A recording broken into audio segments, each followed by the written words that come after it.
Welcome to your second poetry exercise video. I hope this finds you well.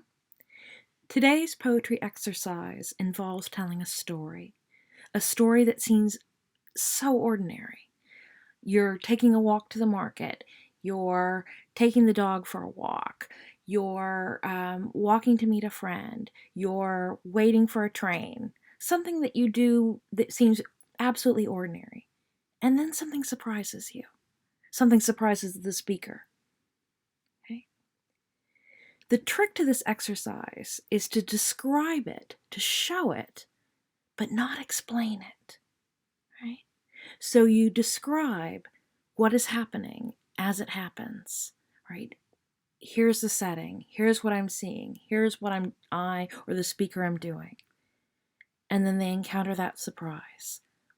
And you don't explain why that's surprising to the speaker. You just show it. Right? The inspiration for this exercise comes from a famous poem by Elizabeth Bishop. This is a really well-loved book of mine. And it's a rather long poem, so hang on. In the Waiting Room. In Worcester, Massachusetts, I went with Aunt Consuelo to keep her dentist appointment and sat and waited for her in the dentist's waiting room. It was winter. It got dark early. The waiting room was full of grown-up people, Arctics and overcoats, lamps and magazines. My aunt was inside what seemed like a long time, and while I waited, I read the National Geographic. I could read, and carefully studied the photographs. The inside of a volcano, black and full of ashes. Then it was spilling over in rivulets of fire. Osa and Martin Johnson, dressed in riding breeches, laced boots, and pith helmets. A dead man slung on a pole. Long pig, the caption said. Babies with pointed heads wound round and round with string. Black naked women with necks wound round and round with wire like the necks of light bulbs.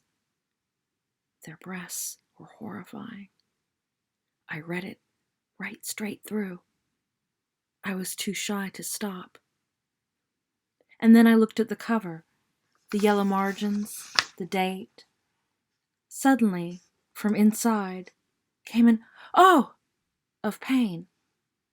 Aunt Consuelo's voice, not very loud or long. I wasn't at all surprised. Even then, I knew she was a foolish, timid woman. I might have been embarrassed, but I wasn't. What took me completely by surprise was that it was me, my voice, and my mouth. Without thinking at all, I was my foolish aunt.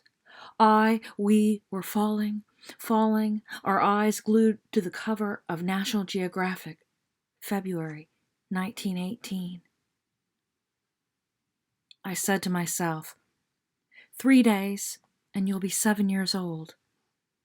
I was saying it to stop the sensation of falling off the round turning world into cold blue-black space. But I felt, you are an I. You are an Elizabeth. You are one of them. Why should you be one too? I scarcely dared to look to see what it was I was. I gave a sidelong glance. I couldn't look any higher. At the shadowy gray knees, trousers and skirts and boots and different pairs of hands lying under the lamps.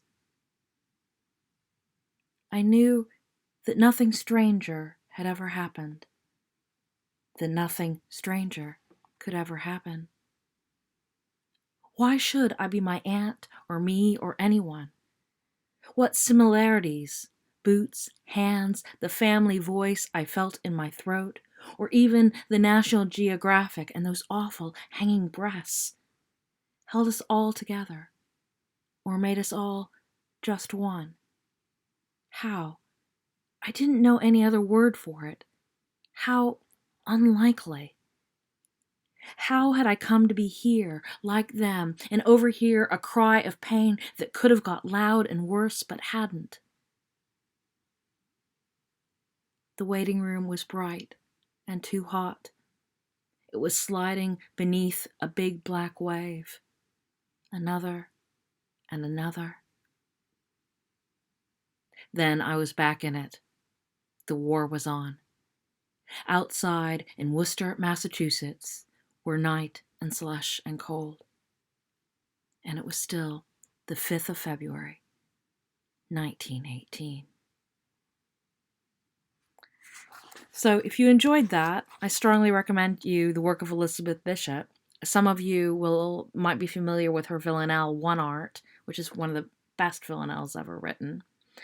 So the exercise is this: to tell an ordinary story of an ordinary event happening. It can be you yourself, something you have experienced, or it can be something fictionalized, something you've invented.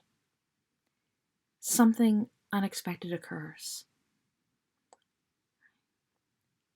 Describe that. Describe what happens.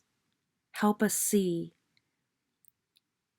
the setting, the people around, any other characters involved, and show us what happens from the ordinary to the extraordinary. Good luck.